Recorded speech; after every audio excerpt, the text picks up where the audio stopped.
Tikinti aparmağa icazə verilmir. Kənd təsərrüfatı üçün isə yararsız sayılır. Bakı və Abşeron yarımadasında illərdir ki, aparılan qanunsuz tikililər indi vətəndaşları çıxılmaz vəziyyətdə qoyub. Belə ki, illər əvvəl belə sahələri alıb yaşayış evi tikən sakinlər indi həmin ərazilərin sənədləşdirilməsində ciddi problemlərlə üzləşiblər.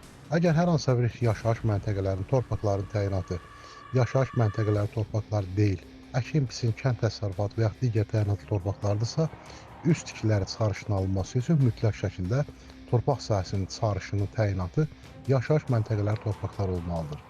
Lakin zamanında bələdiyyələr və bir çox dövlət qurumları tərəfindən vətəndaşlara fərdi yaşayış evlərinin tikintisi üçün torpaq sahələri ayrılsa da, onların təyinatları yaşayış məntəqələri deyil, digər təyinatlı torpaqlar olaraq qalmışdır və vətəndaşlar çox uzun 10 illərdir ki, həmin torpaq sahələri üzərində fərdi yaşayış evləri inşa edərək yaşayırlar. Lakin torpaqların təyinatının dəyişilməməsi səbəbindən vətəndaşlar öz tikdikləri əmlaklara çıxarışlar ala bilmirlər.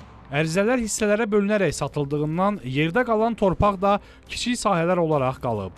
Nəticədə belə ərazilərdə əkin-biçin, nə də heyvandarlıq üçün istifadə əlverişli deyil. Yaxın gələcəkdə bu tip əmlakların, xüsusən də fərdi yaşayış evlərinin çıxarışla təmin olunması ilə bağlı gözləntilər mövcuddur ki, əgər qanunvericilikdə hər hansısa bir dəyişiklik olarsa və digər ölkələrdə kimi Azərbaycanda əmlak amnistiyası tətbiq olunarsa, bu zaman 100 minlərlə çıxarışsız fərdi yaşayış evi çıxarışla təmin oluna bilər və vətəndaşların mülkiyyət hüququnun bərpa olması ilə bərabər dövlət büdcəsi də bu sahədən illik külli miqdarda gəlir əldə edə bilər.